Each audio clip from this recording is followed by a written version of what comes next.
Next operation is knolling operation. Knolling is the process of embossing a diamond shaped pattern on the surface of workpiece.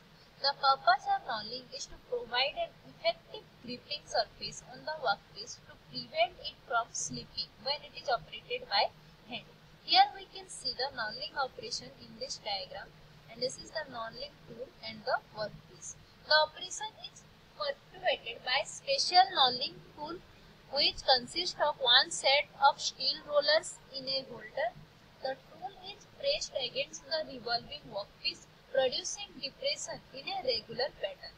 On the surface of the workpiece, it is done at the speed of 1/4 of that of turning, and plenty of oil is flowed on the tool and workpiece. Speed varies from 1 to 2 mm per revolution. Next operation is parting off operation. Parting off is the operation of cutting a workpiece after it has been machined to the desired size and shape. The job rotated on a chalk or face plate at half the speed that of turning, and a narrow parting off tool is fed to the lathe axis by hand feed. The feed varies from 0.07 to 0.15 mm per revolution, and the depth of cut ranges from 3 to 10 mm.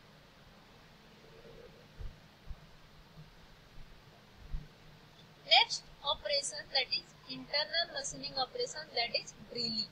Drilling is the operation of production of a cylindrical hole in a workpiece by rotating cutting edge of a cutter known as drill. The workpiece is revolved in a chop or face plate, and the drill is held in the tailstock drill holder or in a drill chuck. Feeding it effected by the movement of the tailstock spindle. The drill is held and driven by the drill chuck attached to the headstock spindle, and the work is held against a pad supported by the tailstock spindle. Feeding is effected by the movement of the tailstock spindle. Next operation is boring. It is the operation of enlarging and turning a hole produced by drilling, punching, casting, etc. The work is revoluted in a chalk or a face plate, and the tool which is fitted to the tool post is fed in the workpiece. One piece force tool is used for boring small hole, whereas a boring bar with a tool bit attached to it is suitable for machining large hole. The work is clamped on the carriage, and a boring bar holding the tool is supported between the center made to revolve. Longitudinal movement of the carriage produces feeding movement, and the document is given by adjusting the position of the tool insert. Internal thread cutting operation. It is similar to external thread cutting operation, but the difference is that the tool used. The tool is similar to boring tool with the cutting edges ground at the shape conforming to the type of thread to be cut. The hole is first bored to the root diameter of the thread. For cutting metric, to read the compound slide is swivel at 30 degrees towards the headstock. The tool is fixed on the tool post or on the boring bar after stripe it at the angle of the lathe axis.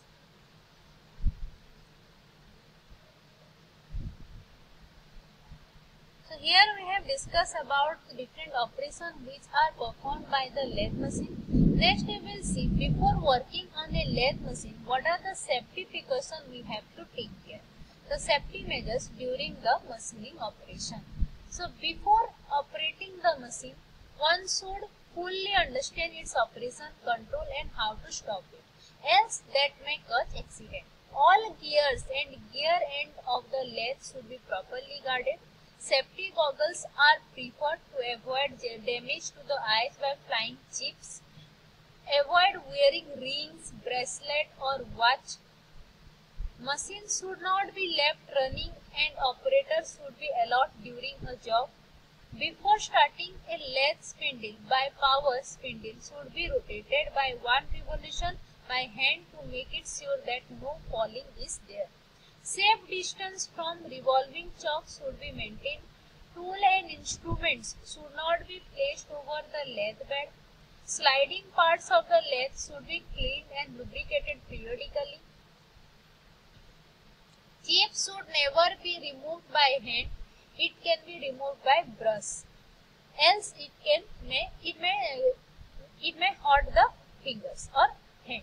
Before starting the machine, the work should be clamped properly.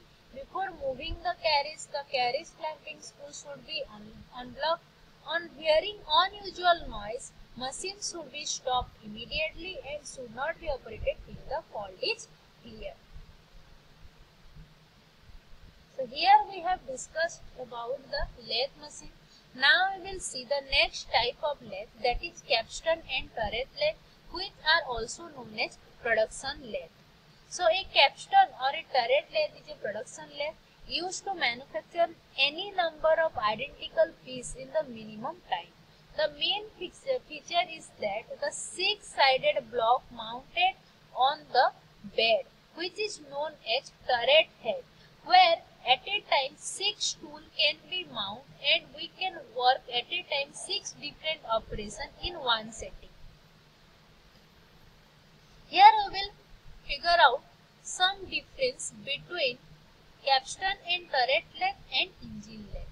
So first difference is that the headstock possesses wide range of speed in heavier in construction and require 15 HP power to drive the spindle.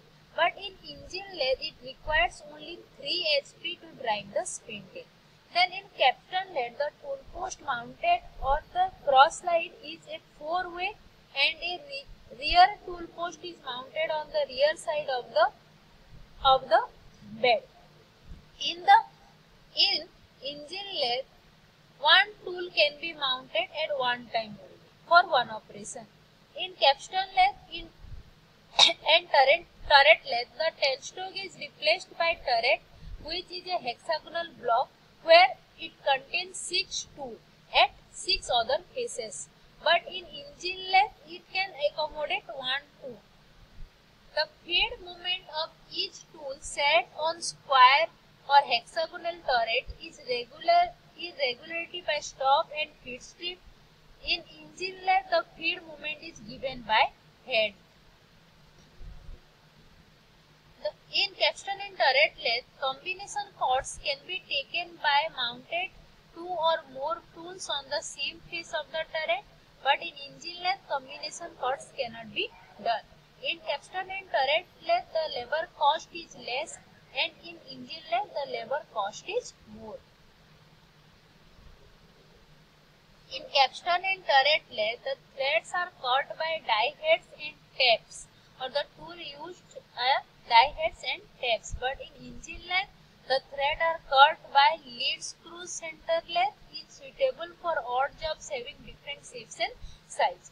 Then in capstan and turret lathes are suitable for producing large number of identical pieces, but engine lathe is suitable less number of production only.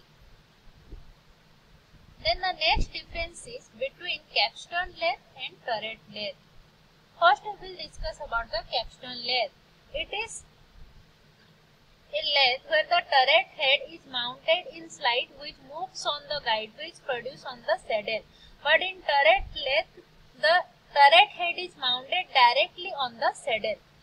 In capstan lathe, for feeding the tool to the work, the saddle is fixed at convenient distance from the workpiece.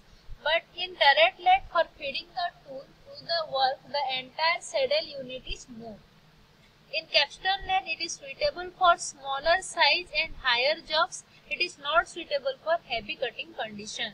The turret lathe is suitable for long and heavy work and severe cutting condition. Turret lathe is suitable to work for smaller bar up to 60 mm diameter. Turret lathe is suitable for making large size bar, that is up to 200 mm diameter. In capstan lathe, the turret head may be hexagonal or circular, but in turret lathe, the turret head is hexagonal. In capstan lathe, it is smaller in size turret length is quite larger in size as compared to capstan length. In capstan length, the tool transfers is faster and offer less fatigue to hand of the operator, but in turret length, the tool feeding is relatively slower and provide more fatigue to the operator's hand.